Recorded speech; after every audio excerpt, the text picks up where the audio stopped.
முக்கிய செய்திகள்.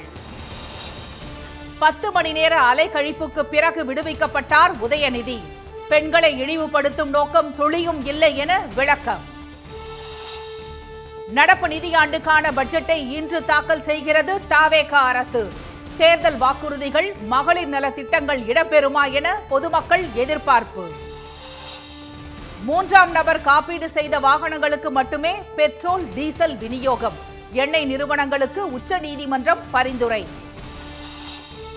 பயோமெட்ரிக் பதிவு செய்யாத வாடிக்கையாளர்களுக்கு சமையல் எரிவாயு மானியம் நிறுத்தம். 16ஆம் தேதிக்குள் முடிக்குமாறு மத்திய அரசு இறுதி கெடு.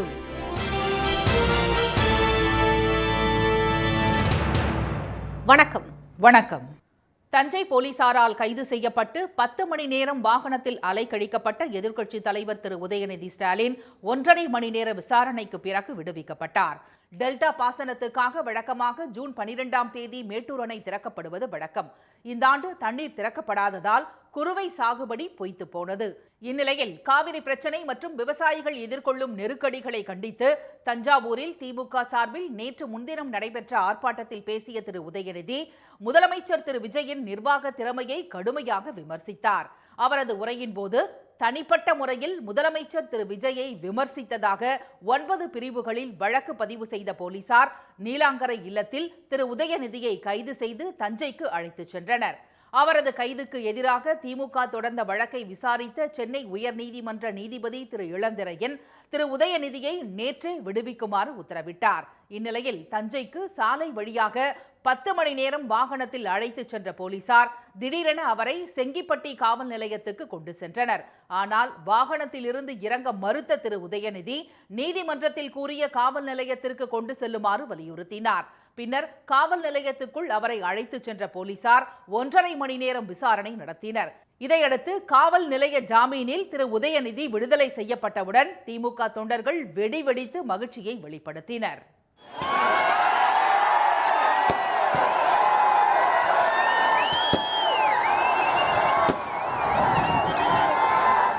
இதைத் தொடர்ந்து திருச்சி விமான நிலையத்தில் செய்தியாளர்களிடம் பேசிய திரு உதயநிதி தஞ்சை ஆர்ப்பாட்டத்தில் இரட்டை அர்த்தத்தில் பேசவில்லை என்றும் பெண்களை இழிவுபடுத்தும் நோக்கம் தமக்கு துளியும் இல்லை என்றும் கூறினார். நான் எந்த விதமான ஒரு தவறான எண்ணத்தில் நேற்று பேசவே இல்லை. யாரையும் புண்படுத்தணும், யாரையும் தாழ்த்தி பேசணும், குறிப்பிட்டு சொன்னால் பெண்களை தாழ்த்தி பேசணும்னு துளி கூட என்னுடைய மனசில் அது கிடையாது. தமிழ்நாடு இருக்கக்கூடிய ஒவ்வொரு தாய்மாரையும் என்னுடைய குடும்பமாக, என்னுடைய தாயாக, என்னோட தங்கையாக நான் அப்படிதான் நான் நினச்சிட்டு இருக்கிறேன். இந்த பொய் வழக்கு போட்டு என்னை பயமுறுத்தலான்னு இந்த அரசு நினைச்சாங்க. அதற்கெல்லாம் பயப்படக்கூடிய ஆள் நான் கிடையாது. காவிரி நீர் தமிழகத்திற்கு வரவில்லை என விவசாயிகளுக்கு ஆதரவாக பேசியது சட்டப்பேரவையிலும் எதிரொலிக்கும் என்ற அச்சத்தில் தவேக அரசு தம்மை கைது செய்ததாக திரு உதயநிதி குற்றம் சாட்டினார். விவசாயிகளுக்கு ஆதரவாக பேசினதுக்காக இந்த தரங்கட்ட அரசு கைது செஞ்சுருக்கிறாங்க. நான் நிச்சயமாக டபுள் மீனிங்லலாம் பேசவே இல்லை. நான் ஒரே மீனிங்கில் தான் பேசினேன், சிங்கிள் மீனிங்கில் தான் பேசினேன், மீண்டும் பேசுவேன். கடந்த கால ஆட்சிகளில் அரசு எடுத்த முயற்சினால, எங்களுடைய தலைவர் எடுத்த முயற்சினால காவிரியில் தண்ணீர் திறந்து விடப்பட்டு விவசாயிகளுக்கு தண்ணீர் வந்திருக்கு. இந்த முறை தண்ணீர் வரலை, காவிரிக்கு தண்ணீர் வரணும். இதைத்தான் நான் பேசினேன். இதை மீண்டும் மீண்டும் நான் பேசுவேன். திசை திருப்புவதும் பொய் செய்தி பரப்புவதுமே தவேக அரசின் நோக்கம் என்ற திரு உதயநிதி தனது பேச்சுக்கு விவசாயிகளிடையே வரவேற்பு கிடைத்ததால் அதனை திசை திருப்ப முயற்சி மேற்கொள்ளப்பட்டதாக கூறினார். மக்கள் வரி பணத்தில் 3000 காவலர்களோடு தீவிரவாதியை போல அழைத்து வரப்பட்டதாகவும் தவேக அரசு சர்க்கஸ் கூடாரமாக உள்ளதாகவும் விமர்சித்தார். இதே திருச்சி ஏர்போர்ட் வழியா வந்து புறமுதுகு காட்டு ஓடி போய் பத்திரிகையாளர் சந்திக்க பயந்து போய் இங்கேருந்து நீங்க பத்திரிகையாளர் ஒவ்வொருத்தரும் கூப்பிட்டீங்க, சார் 30 பேர் இறந்துட்டாங்க சார், 30 பேர் இறந்துட்டாங்க சார்னு. ஆனால் அதெல்லாம் காதில் வாங்காம ஒரு 1ஆம் நம்பர் ஓடுகாலி முதலமைச்சர் இப்போ தமிழ்நாட்டுக்கு வந்திருக்கிறாரு. அவர் நினச்சிக்கிட்டாரு நாங்கள் அந்த மாதிரி திமுகவை சேர்ந்தவங்க வழக்கு போட்டால் பயந்துருவாங்க, ஓடி போயிடுவாங்க, அண்டர் கிரவுண்ட் போயிடுவாங்கன்னு நினச்சிட்டு இந்த மாதிரி பழிவாங்கிற வேலை பண்ணிட்டு இருக்கிறாரு. நாங்கள் அந்த மாதிரி கிடையாது. என்னைக்கும் மக்களையும் பத்திரிகையாளர் சந்திக்கும் திமுக என்னைக்குமே பயந்தது கிடையாது. திருச்சியிலிருந்து சென்னை திரும்பிய திரு உதயநிதிக்கு விமான நிலையத்தில் திமுக தொண்டர்கள் உற்சாக வரவேற்பு அளித்தனர். இதனிடையே திரு உதயநிதி கைதை கண்டித்து தமிழகம் முழுவதும் போராட்டத்தில் ஈடுபட்ட திமுகவினர் நேற்றிரவு விடுவிக்கப்பட்டனர். இதனிடையே சென்னை திரும்பிய திரு உதயநிதி தனது தந்தையும் திமுக தலைவருமான திரு மு க ஸ்டாலினை அவரது இல்லத்தில் சந்தித்து ஆலோசனை நடத்தினார். பரபரப்பான அரசியல் சூழலுக்கு இடையே தமிழக சட்டப்பேரவை இன்று கூட உள்ள நிலையில் 2026-27 ஆண்டுக்கான பட்ஜெட் தாக்கல் செய்யப்படுகிறது. திரு ஜோசப் விஜய் தலைமையிலான அரசு பதவியேற்ற பிறகு முதல் முறையாக பட்ஜெட்டை நிதியமைச்சர் திரு மரிய வில்சன் தாக்கல் செய்கிறார். இந்த பட்ஜெட் தேர்தல் நேரத்தில் தாவேக்கு அளித்த வாக்குறுதிகளான மகளிருக்கு மாதந்தோறும் 2500 ரூபாய் உதவித்தொகை, வருடத்திற்கு 6 சிலிண்டர்கள், வேலையில்லா இளைஞர்களுக்கு உதவித்தொகை, மகளிருக்கு மாநிலம் முழுவதும் இலவச பேருந்து பயணம் உள்ளிட்டவை இடம்பெறுமா என்ற எதிர்பார்ப்பு எழுந்துள்ளது. அரசு பள்ளியில் படித்து உயர்கல்வியில் சேரும் மாணவர்களுக்கு ஆண்டுக்கு 8000 ரூபாய் உதவித்தொகை, அரசு பள்ளியில் படித்து மருத்துவம் மற்றும் பொறியியல் படிப்புகளில் சேரும் மாணவர்களுக்கு தற்போது வழங்கப்படும் 7.5% இடஒதுக்கீடு 10% உயர்த்தப்பட வாய்ப்புள்ளதாக தகவல்கள் தெரிவிக்கின்றன. உயர்கல்வியில் சேரும் மாணவர்களுக்கு 20 லட்சம் ரூபாய் வரை பிணையில்லா கடன் வழங்குவது குறித்த அறிவிப்பும் பட்ஜெட்டில் இடம்பெற உள்ளதாக கூறப்படுகிறது. பெண்கள், இளைஞர்கள் சுய தொழில் தொடங்க புதிய திட்டங்கள், பின்தங்கிய மாவட்டங்களில் பொருளாதார வளர்ச்சி ஏற்படுத்த புதிய தொழில் பூங்கா, தொழில்பேட்டை உள்ளிட்ட அறிவிப்புகள், மாணவர்கள், முதியவர்களின் உதவித்தொகை அதிகரிப்பு உள்ளிட்ட அம்சங்கள் இடம்பெற உள்ளதாக தகவல்கள் தெரிவிக்கின்றன.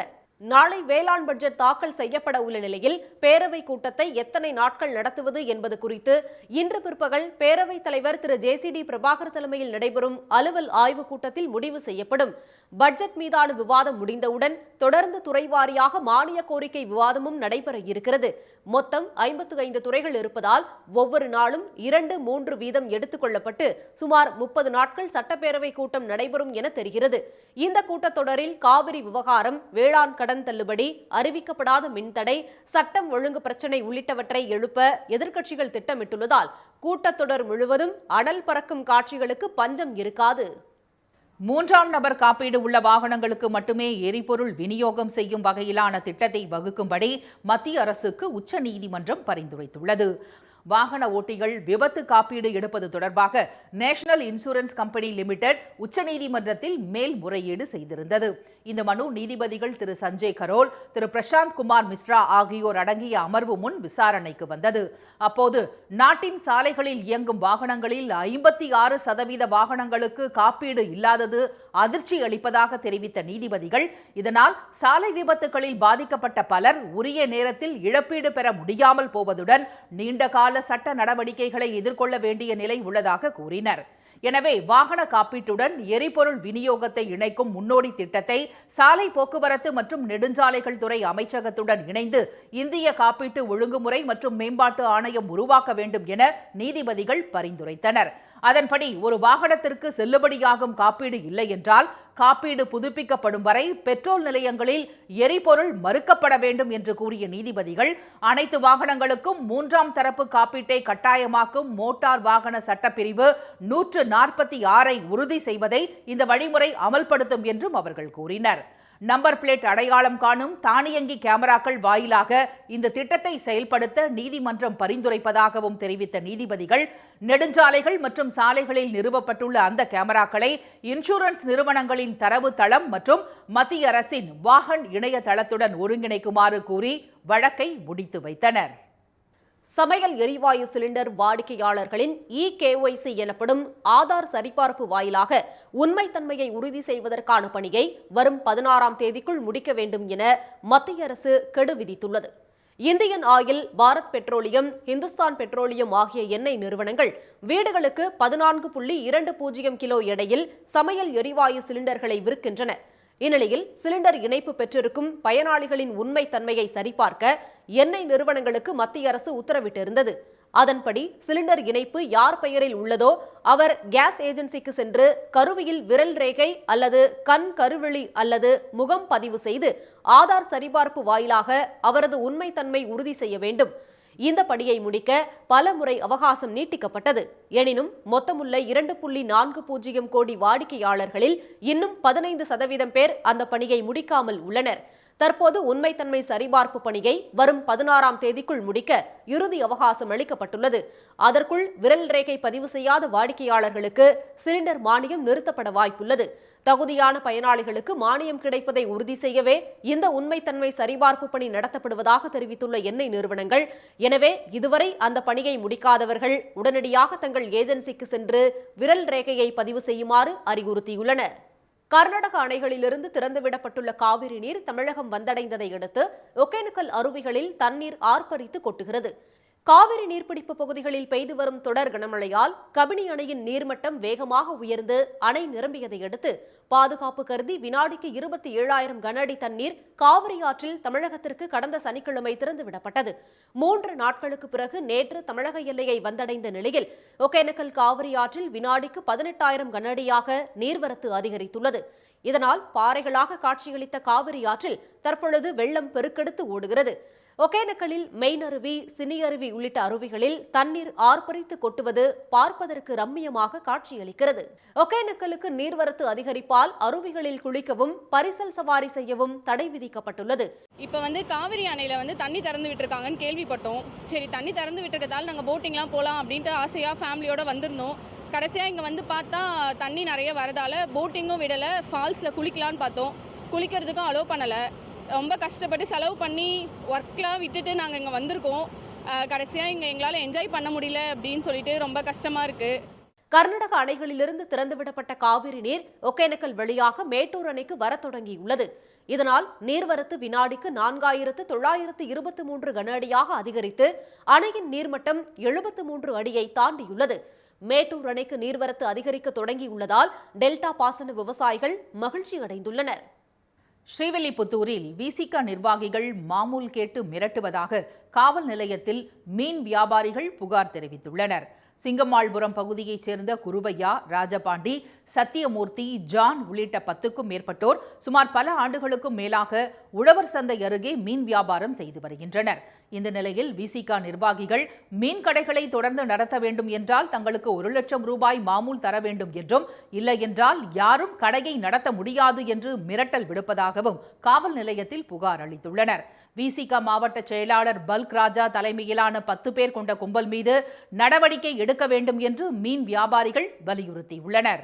விடுதலை சிறுத்தைகள் கட்சி மாவட்ட செயலாளர் பல்க் ராஜா என்பவர் எங்களிடம் 1 லட்ச ரூபா மாமூல் கேட்டு தொந்தரவு செய்தவுடன் எங்கள் கடைகளை ஞாயிற்றுக்கிழமை இரவு 7 மணி அளவில் விஷ முள்ளுகளையும் பாட்டில்களையும் நொறுக்கி கொண்டு கடைகளில் மூடி விட்டு கடை போடப்படாமல் நாங்கள் 2-3 நாளாக இதோட கடைகள் போடாமல் எங்களோட வாழ்வாதாரம் பாதிக்கப்பட்டு நாங்கள் கஷ்டத்தில் இருக்கோம். விடுதலை சிறுத்தை மாவட்ட செயலாளர் பல்க் ராஜா எங்களுக்கு ரொம்ப மிரட்டுறாப்புல மீறி நாங்கள் அவர் மேலே கம்ப்ளைண்ட் பண்ணியிருக்கோம். மாமூல் தர மறுத்ததால் பல்க் ராஜா தலைமையிலான 10 பேர் கொண்ட கும்பல் தங்களின் வியாபாரத்தை முடக்க நடந்த சதியினை சிசிடிவி காட்சிகளுடன் காவல் நிலையத்தில் ஒப்படைத்துள்ளதாக அவர்கள் தெரிவித்துள்ளனர். இந்த சம்பவம் குறித்து நகர காவல் நிலைய போலீசார் விசாரணை செய்து வருகின்றனர். தூத்துக்குடி மாவட்டம் ஸ்ரீவைகுண்டம் அருகே வாழை தோட்டத்தில் ஏற்பட்ட தீ விபத்தில் 10,000க்கும் மேற்பட்ட வாழைகள் நாசமாகின. கருங்குளத்தில் ஆயிரக்கணக்கான ஏக்கரில் வாழை சாகுபடி செய்யப்பட்டுள்ளது. இதனால் சாலையின் இருபுறமும் வாழை தோட்டங்களாக காட்சியளிக்கிறது. இந்த நிலையில் வாழை தோட்டத்தில் திடீரென தீ விபத்து ஏற்பட்டது. காற்றின் வேகம் அதிகமாக இருந்ததால் தீ மளமளவென வேகமாக பரவியது. இதில் சுமார் 10,000க்கும் மேற்பட்ட வாழைகள் தீயில் எரிந்து கருகின. அறுவடைக்கு தயாராக இருந்த வாழைகளும் தீயில் எரிந்து நாசமானதால் விவசாயிகள் வேதனையடைந்துள்ளனர்.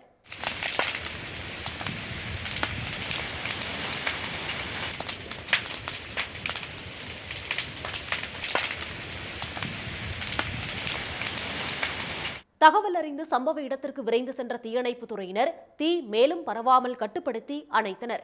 வாழைத் தோட்டத்தில் ஏற்பட்ட தீயால் அந்த பகுதியே புகை மண்டலமாக காட்சியளித்தது. தீயில் கருகிய வாழைகளை அதிகாரிகள் கணக்கெடுக்கும் பணியில் ஈடுபட்டுள்ளனர். அரியலூரில் பயிர்க்கடன் விவகாரத்தில் தமிழக அரசு அல்வா கொடுத்து விட்டதாக கூறி விவசாயிகள் அல்வா கிண்டும் நூதன போராட்டம் நடத்தினர்.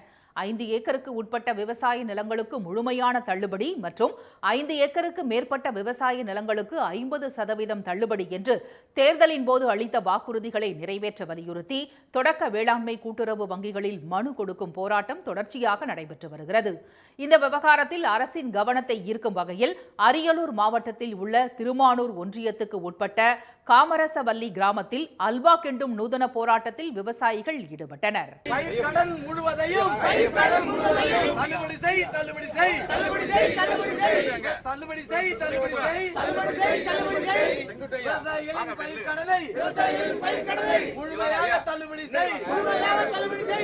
விவசாயிகள் கடன் தள்ளுபடி குறித்த அறிவிப்பை நடப்பு பட்ஜெட்டில் வெளியிட வேண்டும் என்றும் போராட்டத்தின் போது விவசாயிகள் வலியுறுத்தினர். திண்டுக்கல் அருகே முத்தழகுப்பட்டியில் உள்ள புனித செபஸ்தியார் கோயிலுக்கு காணிக்கையாக வந்த குழந்தைகளை ஏலம் விடும் வினோத திருவிழா நடைபெற்றது. திண்டுக்கல் மலைக்கோட்டை பின்புறம் உள்ள முத்தழகுப்பட்டியில் பல நூறாண்டு பழமையான புனித செபஸ்தியார் கோயில் திருவிழா ஒவ்வொரு ஆண்டும் ஆடி மாதத்தில் 4 நாட்கள் கொண்டாடப்படுகிறது. நேற்று நடைபெற்ற 3வது நாள் திருவிழாவில் குழந்தையை ஏலம் விடும் வினோத நிகழ்ச்சி நடைபெற்றது. குழந்தை வரம் வேண்டும் பக்தர்கள் தங்களுக்கு குழந்தை பிறந்தால் கோயிலுக்கு ஒப்படைத்து விடுவதாக நேர்த்திக்கடன் வைப்பார்கள். கோரிக்கை நிறைவேறியதும் குழந்தையை கொண்டு வந்து கோயில் நிர்வாகத்திடம் ஒப்படைத்து விடுவார்கள். பின்னர் கோயில் வளாகத்தில் வைத்து குழந்தையை ஏலம் விடுவார்கள். அப்போது குழந்தையின் பெற்றோர் ஏலத்தில் கலந்து கொண்டு ஏலத்தொகையை செலுத்தி குழந்தையை பெற்றுக் கொள்வர். நாங்கள் பையன் பிறக்கணுன்றதுக்காண்டி வேண்டியிருந்தோம். இப்போ பையன் பிறந்திருக்காரு, அதனால பையனை ஏலத்தில் விட்டுட்டு நாங்களே எடுத்துக்கிட்டோம். வருஷம் ஆகஸ்ட் மாதம் ஃபஸ்ட்டு செவ்வாய் புதன்லேருந்து திருவிழா நடக்குது. எல்லாருமே வந்துட்டு போங்க. குழந்தை தவிர மற்ற வேண்டுதல் நிறைவேறிய பக்தர்கள் கோழி, ஆடு மற்றும் காய்கறிகளை கோயிலுக்கு காணிக்கையாக செலுத்துவார்கள். அந்த வகையில் இந்த ஆண்டு திருவிழாவின் போது பக்தர்கள் வழங்கிய ஆடு, கோழி என 3000 கிலோ ஆட்டு இறைச்சி, 5000 கிலோ கோழி இறைச்சியை கொண்டு கறி விருந்து தயாரிக்கப்பட்டது. இதனைத் தொடர்ந்து பக்தர்களுக்கு விடிய விடிய கறி விருந்துடன் அன்னதானம் வழங்கப்பட்டது. இதில் திண்டுக்கல், மதுரை, தேனி, திருச்சி என வெளியூர்களிலிருந்தும் ஆயிரக்கணக்கானோர் பங்கேற்றனர். தூத்துக்குடி மாவட்டம் ஒட்டப்பிடாரம் அருகே சகோதரியின் மகளின் பூப்புனித நீராட்டு விழாவுக்காக தாய்மாமன்கள் பல லட்சம் ரூபாய் மதிப்புள்ள சீர்வரிசையை ஆட்டம் பாட்டத்துடன் 6 டிராக்டர்களில் கொண்டு வந்தது அனைவரது கவனத்தையும் ஈர்த்தது. கோவிந்தம்பாடியைச் சேர்ந்த திரு ஐயப்பன் ராஜலட்சுமி தம்பதியின் மகளுக்கு நடைபெற்ற புனித நீராட்டு விழாவை முன்னிட்டு அப்பெண்ணின் தாய்மாமன்கள் சீர்வரிசையாக 3 செம்மறியாடு, 30 அண்டா, அரிசி, தேங்காய், பல்வேறு வகையான பழங்கள், இனிப்பு வகைகளை 6 டிராக்டர்களில் வைத்து சீர்வரிசையாக ஊர்வலமாக கொண்டு சென்றனர். மேளதாளம் முழங்க கரகாட்டம் மற்றும் வான வேடிக்கைகளுடன் பெண்கள் நடனமாடியபடியே விசேஷ வீட்டுக்கு கொண்டு சென்றனர்.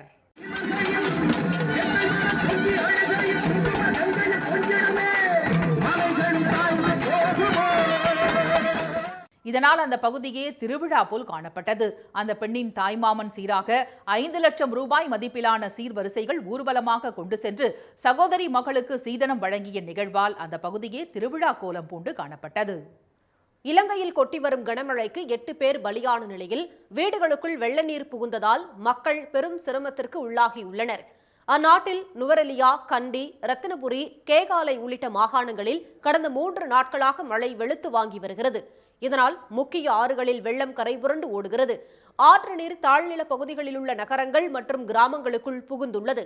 குறிப்பாக மலை பிரதேசங்களில் பெய்து வரும் அதி கனமழையால் பல இடங்களில் நிலச்சரிவு ஏற்பட்டுள்ளது. வீடுகள், விளைநிலங்கள், சாலைகள் வெள்ளத்தில் மூழ்கியுள்ளன.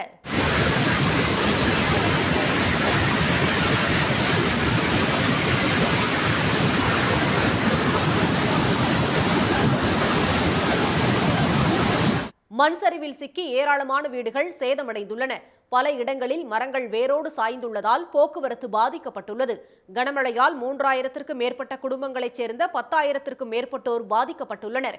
கனமழையால் பாதிக்கப்பட்டுள்ள மக்கள் முகாம்களில் தங்க வைக்கப்பட்டுள்ளனர். கனமழை காரணமாக மலைப்பகுதிகளில் நிலச்சரிவு ஏற்பட வாய்ப்புள்ளதால் பொதுமக்களுக்கு சிவப்பு எச்சரிக்கை விடுக்கப்பட்டுள்ளது. பலத்த மழையால் கண்டி, நுவரெலியா மாவட்டங்களில் பள்ளிகளுக்கு விடுமுறை அளிக்கப்பட்டுள்ளது. பாதிக்கப்பட்டுள்ள பகுதிகளில் ராணுவம் மற்றும் கடற்படையினர் மீட்புப் பணியில் ஈடுபட்டுள்ளனர். தமிழகத்தில் அடுத்த 2 நாட்களுக்கு தேனி, கோவையில் கனமழைக்கு வாய்ப்புள்ளதாக சென்னை வானிலை ஆய்வு மையம் தெரிவித்துள்ளது. கடந்த சில நாட்களாக மாநிலத்தின் பல்வேறு பகுதிகளிலும் தென்மேற்கு பருவமழை பெய்து வருகிறது.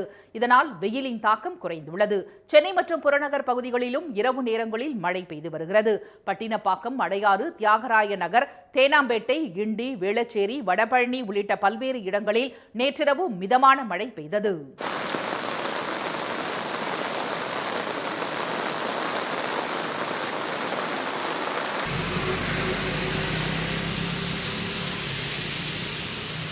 புறநகர் பகுதிகளான தாம்பரம், பல்லாவரம், மீனம்பாக்கம், சேலையூர், பெருங்களத்தூர், முடிச்சூர், மேடவாக்கம், பள்ளிக்கரணை உள்ளிட்ட இடங்களிலும் பரவலாக மழை பெய்தது.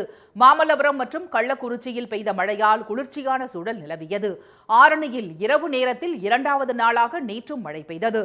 திருப்பூர் மாவட்டம் அவிநாசியில் மாலை திடீரென கருமேகங்கள் கூடி சாரலாக பெய்த மழை சிறிது நேரத்தில் ஆட்டையம்பாளையம், வேலாயுதம்பாளையம், காசி கவுண்டன்புதூர் உள்ளிட்ட பகுதிகளில் காற்றுடன் கூடிய கனமழையாக மாறியது.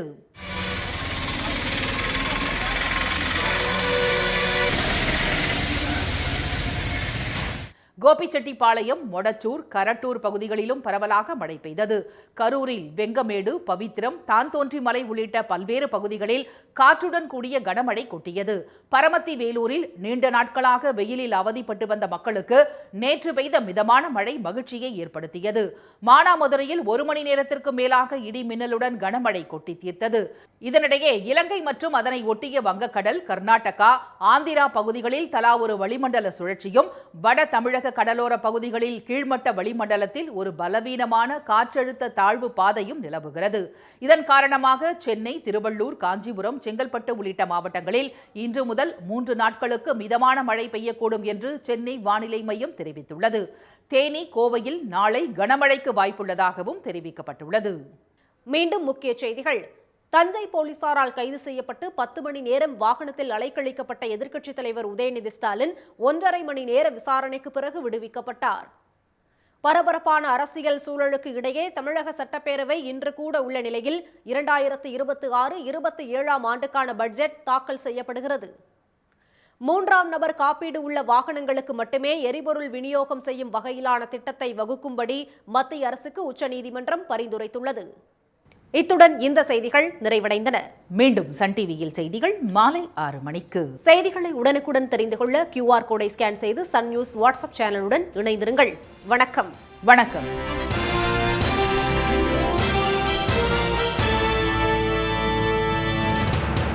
உடனுக்குடன் செய்திகளை தெரிந்து கொள்ள சன் நியூஸ் பெல் ஐகானை கிளிக் பண்ணுங்க.